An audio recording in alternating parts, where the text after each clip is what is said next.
Get ready. Transition number 25. Speed 80 word per minute. Get ready. Start. Mr. Vice Chairman, first of all, I must place on record my grateful thanks to the University Grants Commission for the work that they have done for the advancement of higher education. They have done good work and in full cooperation with the Education Ministry. This, I think, must encourage state governments to establish university grants commissions or committees in their respective states. What the country needs most is the coordinated efforts of the autonomous university grants commissions working in harmony with the state governments and university authorities. Coordinated efforts are needed to bring about certain uniformity in the standards of university education. Without that, our educational advancement is bound to suffer from various tensions and difficulties. I do agree with my friend that the annual report under discussion is rather a dull report. At least it is not as bright as the two previous reports were. In the previous two reports, the University Grants Commission invited the attention of the nation to certain academic problems, to certain educational needs. Unfortunately, in this report, the University Grants Commission confines its remarks mostly to what has been achieved in the field of university education under the guidance and with the assistance of the University Grants Commission. However, sir, it is not possible for me to agree with Mr. Santhanam that the University Grants Commission should not extend help to universities for the preservation of manuscripts. Manuscripts are of great importance so far as university libraries are concerned. It is the duty of universities to preserve those manuscripts, and it is the duty of the University Grants Commission to extend to universities the necessary financial assistance for maintaining and preserving the manuscripts in good order. Also, it is not possible for me, sir, to agree with my friend that today universities are enjoying too much of autonomy. I agree with the University Grants Commission, which 2 years ago remarked that freedom is vital for education and democracy, and I personally feel, sir, that on one plea or the other, university autonomy and academic freedom are being restricted rather than being extended as they must be.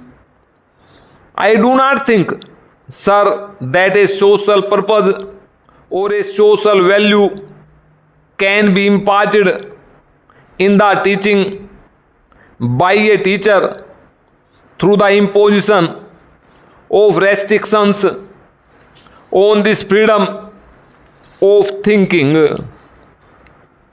I feel that teachers need academic freedom for discharging their duties in an efficient way.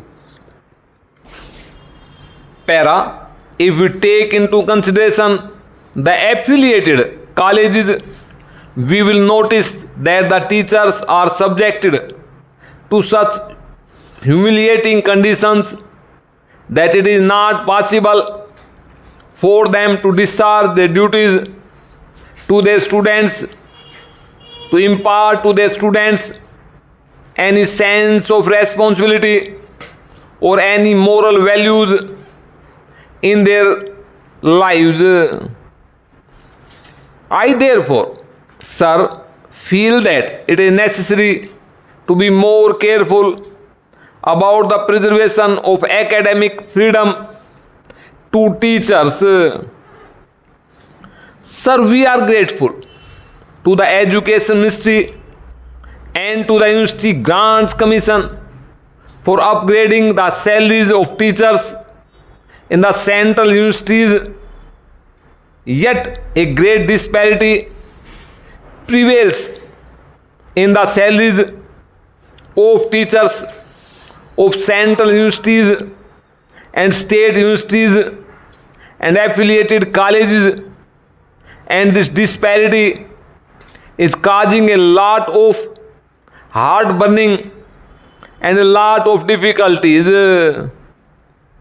As one connected with education, I may say that there is not such a marked difference in the quality of teachers serving in the central universities and in the state universities and in affiliated colleges as to justify the great disparity in the salaries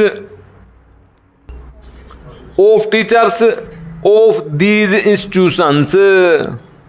I feel, sir, that we must keep in our mind the remarks of the University Grants Commission made in their earlier annual report with regard to teachers' salaries. We are not only to provide adequate salaries to teachers of affiliated colleges but also to teachers of secondary schools. We must remember, sir, that a great majority of students study in affiliated colleges and the quality of education is largely determined by the quality of work that is done in affiliated colleges. For improvement in the quality of teaching, improvement in living conditions is also very necessary. The University Grants Commission has invited our attention in its report to the appalling conditions in which teachers have to live.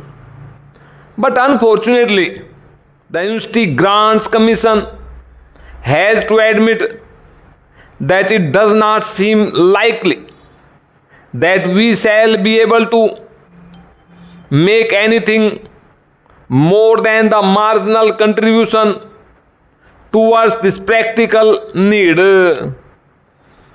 I feel that the University Grants Commission should pay more attention to the solution of this problem than has so far been paid by it and the Education Ministry, and that the government should not gurge funds to the University Grants Commission for making adequate arrangements for improving living conditions of teachers who are expected to train the citizens of the country.